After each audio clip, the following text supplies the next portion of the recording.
Hi, everybody. Tim Hughes here. I'm the CEO and co-founder of DLA Ignite. And with me today, I've got Debra Clary. And we're going to Mm. be talking about her book, The Curiosity Curve, A Leader's Guide to Growth and Transformation Through Bold Questions. Debra, I really love the book. I thought it was absolutely fantastic. Before we dive in, where can people find you? So people can find me on my website, which is Debra Clary, Debra Clary.com. You can also find me on LinkedIn. I post quite a bit of leadership thoughts there as well, which is the same, Debra Clary. Excellent. I'm glad I pronounced your name right. I just, for a second, when you started, I thought, because sometimes people have a silent S or, Yes. you know. Um, Yes. Thank you so much for the book. I really loved it. Curiosity is something that I think is so important for people. I come from a sales background, and certainly in sales and in leadership, I think it's critical. Part of the book is autobiographical, and it's really interesting that you started your career as a Frito-Lay route driver in Detroit Yes. before rising to the executive boardroom. How did driving a truck and popping and lacing snack racks serves you as your first classroom for leadership and curiosity? Yes, it definitely was my first classroom. And even though I'd come out of graduate school, business school, thinking I knew it all, I was very humbled when I started running a route truck, a route, and having to manage a P&L. So my girlfriends and I would meet on Friday nights for happy hour, and they were driving a company car, and they had a briefcase, and they smelt really good after getting done with their work. And they were working for Procter and Gamble and Colgate, and here I was, a Teamster, and I just, in our conversations, I realized how much what I was learning was so different from what they were learning, because I was actually running a small business out of that back of that truck. So Mm. that really created my trajectory for my career, knowing firsthand, what does it really take to increase sales? What does it take to meet the needs of the customer and things like that, that perhaps others weren't learning at such a young age. Yeah, many people feel curiosity is a soft skill or a personality trait you're born with. Your book argues it's actually a strategic imperative and a skill that can be developed. Why is it? Why is this distinction so crucial for today's business leaders? So, like many people out there, I first thought that curiosity was something that you were born with. It was a soft skill. And then I began to see just like disconnects in corporation. My background is Frito-Lay, Coca-Cola, Jack Daniels. So I worked with Fortune 40 companies they're complex systems. And as I began to work in that in about my third decade, I began to see shifts in organizations. One is disengagement was significantly low, meaning employees were telling us that they weren't enjoying the work that they were doing, and productivity was going down. And I thought, I just had this hypothesis that maybe what was missing was curiosity. And, at the root of curiosity is the ability to ask questions, to understand where people are coming from, whether that be in sales or whether you're a leader and running a large organization. And so I commissioned a group of researchers to ask one question, and that was, what is the relatedness between leadership performance and curiosity? Now, they tried to talk me out of it, like, oh, we got to go deeper, and this is about novelty. And I go, I agree, but let me start with this question. And if I like what I see, we can go deeper. At this point, it was just a hypothesis. 3 months later, they came back and said, how'd you know? And I said, 3 decades of managing complex systems. Yeah. Um, you identify several culprits that kill curiosity in the modern workplace, such as fear of failure, information overload, and prioritizing efficiency over exploration. Which of these do you think is the most dangerous for a company's long-term survival? Yeah, I think that leaders are taught to have all the answers. We teach them either in business school or when they first come out and they're learning how to be a manager, how to be a leader. We're taught that the best leaders have all the answers. And that is not correct. We're doing a disservice to these individuals. That the best leaders I've ever worked for have the boldest questions, they ask questions, and then they listen. What typically happens is an employee comes in, they set the problem on the table, and the manager, the leader, and the employee are looking at the problem. Now, because the leader has the most experience, most likely, the most expertise, perhaps, they just go ahead and solve the problem for the employee, and the employee goes off. Now, that's efficient. You can say, yeah, that was a quick turnaround to solve a problem. Mm. That's playing the short game. And what I encourage leaders is to play the long game. The most successful leaders play the long game. And it's about asking that individual the problem themselves, but also sharing that you're confident that they can go do that. And I'm here for you as you move through this process.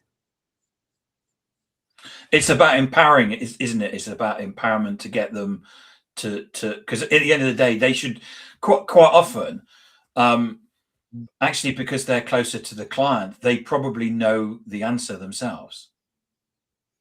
They do. And when we saw the Gallup had published their annual report on engagement and said in the history of measuring corporate engagement, they've never seen it so low, and particularly amongst millennials. Now, this is disturbing because one, millennials make up 35% of the US workforce, but also because this is the population that we would be developing to take senior roles in the next decade. And they're Yeah. signaling we're not interested. So Mhm. we did a focus group. We brought a group of millennials together and we asked them, what's the source of your disengagement? And what they said to us just blew my mind. And it was, my leader doesn't know me and doesn't care to know me. And I asked, like, they don't know that you run marathons or you have a puppy, and they're like, no, they don't know how I can solve the problem. I'm Yeah. closest to the problem and I'm least consulted. Yeah. And I said, that's a solvable problem if we rewire how leaders lead. Mm. Yeah, I worked for a VP, and he said that the further he went away from, the further he went up in the organization, the further he was from the customer. And Yes. therefore, he would say to me, I'm the least likely person to actually understand how to solve this. Yes, yes, and also when you're at the top, people don't bring you bad news. Mm. They try to solve it before it gets to you, and so when things become a surprise and you're like, "How did I not know this?" Well, because we're afraid to bring it to the CEO. Yeah. Your research with Lab 201 led to the creation of the Cultural Curiosity Scale, or CCS, as you call it. Can you explain the upward trend you discovered between high curiosity skills and key performance indicators like job satisfaction and financial innovation? Yes, yes. And so how that came about was, after we discovered that there was a direct correlation between performance and curiosity of a leader, then the next question became, well, can we measure it? Right? We've got the data, but can we measure it? So we created this curiosity scale that is made up of 4 factors, and that is exploration, openness to new ideas, focused engagement, and inspirational creativity. And so we measure those 4 factors and get a total score around curiosity. Now, the reason we do this is because we know curiosity can be learned. It would be futile if we couldn't measure it and then improve on it. And so again, what we discovered was that a leader's level of curiosity dictates the performance of their team. So if you have a leader with a high level of curiosity, you will have a team that has a high level of curiosity. Now, that's lovely, but what does that mean? That translates into better performance. And leaders are measured on both the what and the how. What do we get done in terms of our KBIs? And then how are we doing it? Are we doing it in a way that is supporting people and growing people? Excellent. Your book introduces the concept of the curiosity set point. Is it possible for a leader or a company to be too curious? How can an organization find the balance between constant ideation and actual execution? Yeah, so the set point means is that there is an ideal optimal level of curiosity. So just think about this intuitively. Like if you're not curious and you're not asking questions and you're not poking at things, then you're really innovation has stalled, growth has probably stalled. On the other hand, if you're continuously curious and trying new things and innovating and innovating and innovating, um, you may not be getting things done. And so it is this balance of understanding one is how do I bring other people into the conversation to solve a problem or to be innovative? And then as a leader, you need to make a decision to take action to advance it and then say, how do we measure our success? Yeah, my business partner and I, from the day one, we've always said we don't have all the ideas, and we've always wanted to create a culture of innovation as much as we can. And I think for me that's a competitive advantage. It it is, Tim. It is just, I hope everyone that's listening to this podcast understands that shift of getting the right people in the room and asking the right questions. Hmm. You referenced Sherlock Holmes and the curious incident of the dog in the night to illustrate the importance of noticing what didn't happen. How can leaders train themselves to notice these subtle inconsistencies or silent dogs in your organization? Yes. So when things become silent, that's your cue that there's something wrong. If people have stopped asking questions, if people have stopped speaking up, if people are avoiding you, that's the silent dog, if you will, in the sense of, right, what's going on here? What have I created that now need to uncreate and create an environment where people are speaking up and they feel comfortable that I'm open to listening to them? Yeah. There was a famous incident here in the UK where they were putting in fiber cables in the road. This is probably going back 20 years. And someone noticed that they had all of the projects had a rag scale, so red, amber, and green, and they were all green. And it was like, well, there's no way that this could be the case. And then it all unraveled, and in fact everyone was just saying everything was great because they were just telling the CEO, because if they didn't tell the CEO that, they got shouted at. Yes. Yeah. You know, bad things happen when we don't ask questions. um, a central theme to your book is that leaders should be the ones asking bold questions rather than just providing all the answers. How does a leader build the psychological safety required for a team to admit they don't have the answers yet? Mhm. So what I encourage leaders to do is when they are asked a question, the best response is, "I don't know. Let's talk about it." Right? So right there, you're signaling that I have some vulnerability here. I have ways that I new things that I need to learn. So that's one thing of not having all the answers, but willing to have a conversation. Another thing you can do is that in a meeting is to share that, all right, we have an agenda and there's going to be a discussion portion on this agenda, which means I need your input to help solve the problem. And when somebody asks a question or someone challenges what's happening, you need to embrace them and reward them for asking that question. You're signaling that this is a safe place to ask questions because we all want to get better as a team, as an organization. So create the environment where people feel like my opinion matters. And give us some techniques on how you could do that, because I think as leaders, we all struggle with, because whenever you bring people together, that everybody is different. You've got introverts and extroverts, and the extroverts want to contribute. The introverts, are quiet. Is there anything that we can do to help make sure that everybody feels that they've got time to contribute? Yeah, so it's a pattern, right? So you begin to set out a pattern that every time we come together, we're going to have a discussion about something. something Okay. that's working or not working, right? So it Yep. might take you 3-6 months for people to actually believe you that you mean it. Okay. The other thing to do is to um, share, distribute the agenda in advance with what it is you're going to discuss. So Mm. those that are introverted or even Yep. extroverted, they come prepared. And then it's about really leaning into it and and encouraging people to speak up. That would be the way to get started. Okay. Excellent. Um, you make a fascinating distinction between genuine and non-genuine questions. Can you give us an example of a common non-genuine question a boss might ask and how they could rephrase it to spark true exploration? Yeah. So you think about your if you watch any law shows on TV, you're watching an attorney that already know the answer to it, right? It's like, on this night, or wouldn't you, or couldn't you? I mean, they're leading the witness.